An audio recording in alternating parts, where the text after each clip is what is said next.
Preview.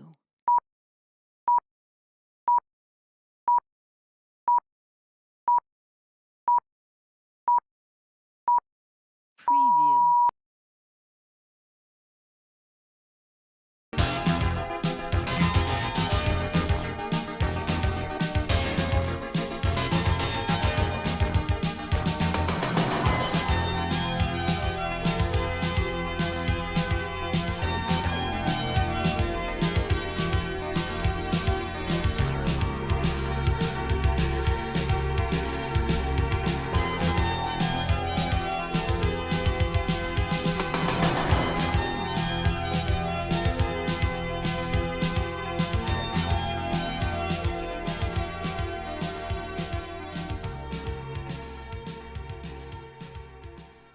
Għatulana bħala jservilkom jatikom merba 16 il-program mis-sensiela Formula Predictor.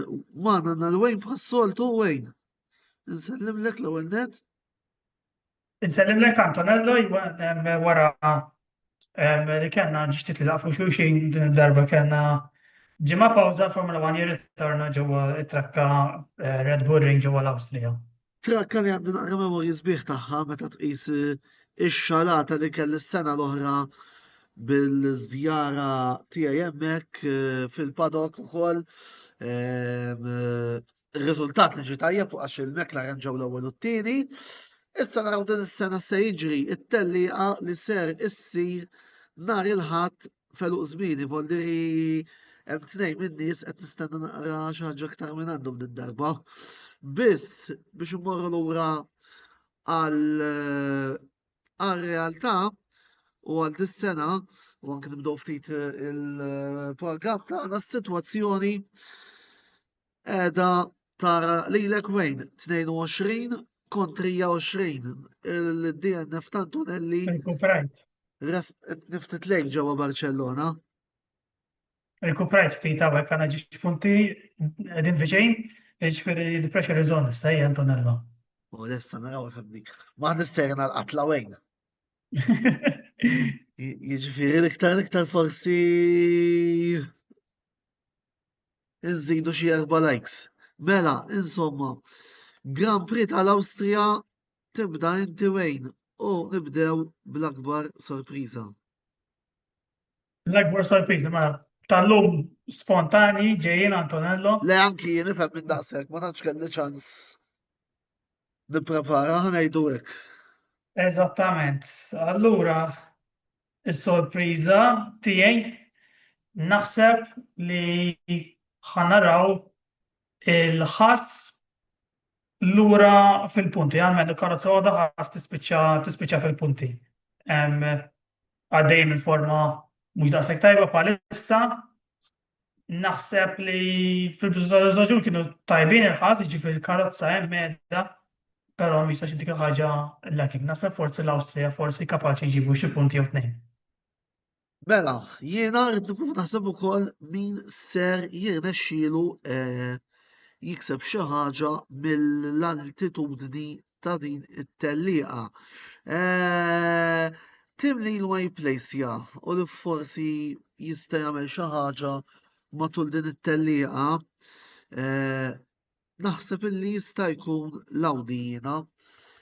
Tim ta' Hülkenberg u Bortoleto illi kellhom ftit tlielaq diżappuntanti matul dawn l-aħħar Grand Prix imma li jista' jkun li din id-darba forsi nerġgħu narawhom fil-punti naraw Nico u Gabi jirnexxilhomx jgħinuni nġib xi ħaġa lejn id-dar. Immorru issa għall-akbar diżappunt il-segment li jmiss tal-programm tagħna u naħseb illi din id-darba ma nemminx illi it-tim ta' Red Bull ġewwa daru se jkollu tellaq pożittiva, voldiri jiena ħanieħu riskju ngħid Red Bull barra mill-ewwel 4 postijiet.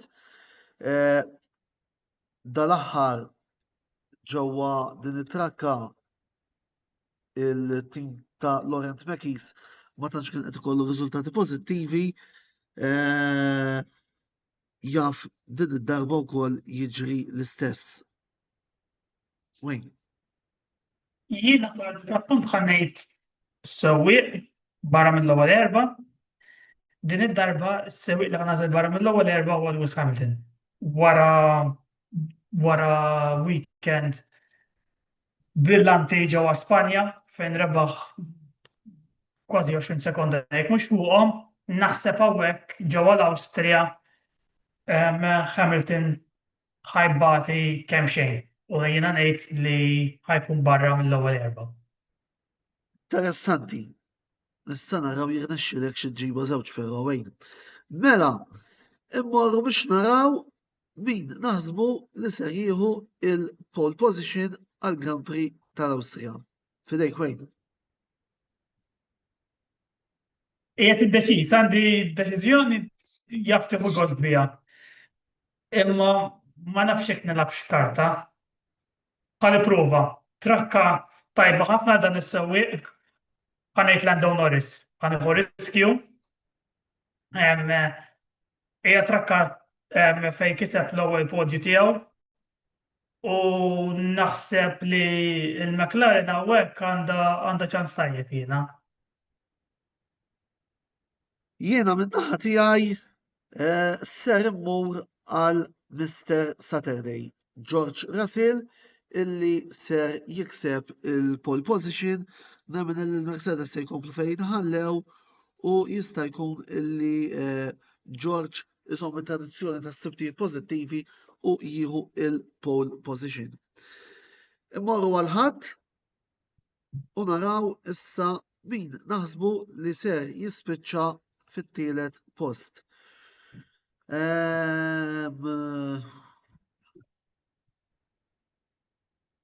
Ħanajt Antonelli,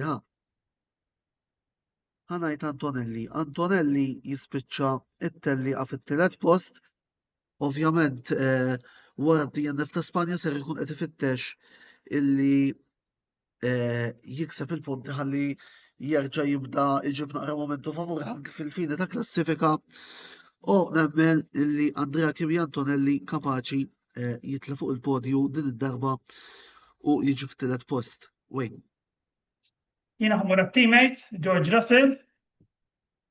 Naħseb li ġewwa Spanja għalkemm kellu qualifying pożittiv, il-passo gara ma kienx jetem għal George Russell dejn it-teammate tiegħu.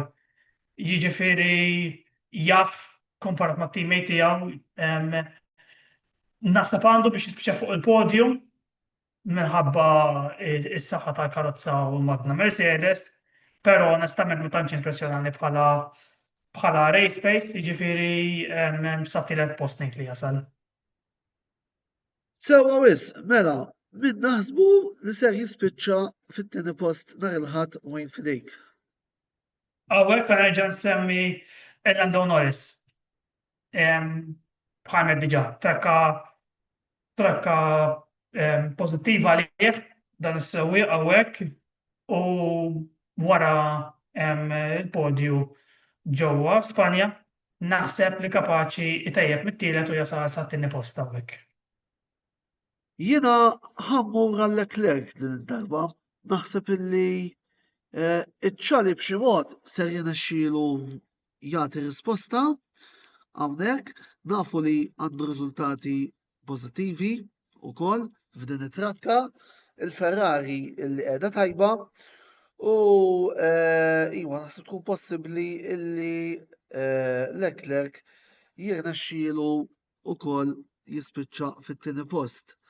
Mela, dan ifisser li rridu naraw min naħsbu illi ser jirbaħ il-Grand Prix ta' l-Awstrija u sfortunatament għalija d-darba mhux se jkolli regali tal-birthday illa lix naħseb illi George Russell ser jirnexxielu jirbaħ l-ewwel tellieqa tiegħu mill-Awstralja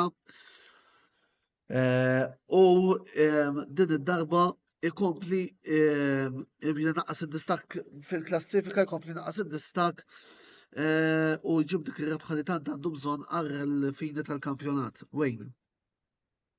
Għawnek ibuna teammates, Antonelli, jiena mill-li rajt s-sida l-istaġun, nemmen li kważi kull taliqa u se jkun il-favorit. U għawnek muxej differenti, allura naħseb li Antonelli wara DNF Sport u Natalja ġewwa Spanja ħajerġa' jkompli l-vantaġġ tiegħu li għandu fil-quċċata tal-klassifika. Sewa wis, mela, konsiderazzjonijiet finali minn naħa tiegħek wejn? Nittama li naraw taliqa tajba, ovvjament. Naħseb li l-Awstrija għandek ħafna overtaking opportunities, hija trakka qasira, jiġifieri ma noħodx bi kbira jekk ikun hemm xi drama fejn jitlu left cars u hekk li ħatħalli iktar overtaking fuq it-trakka. Issa naraw looking forward to dan il-weekend u forsi ma tnaqqas li iktar dak il-vantaġġ li għandi fuq quddiem jien. Ifimni, jena nispera nkun żbaljat u li għalmenu nara McLaren fuq il-podium biex ngħid għall-inqas ħadd rigal żejr nhar il-ħadd tal-żmieni. Ovvjament nisperaw illi naraw tellaqa tajba, min jaf.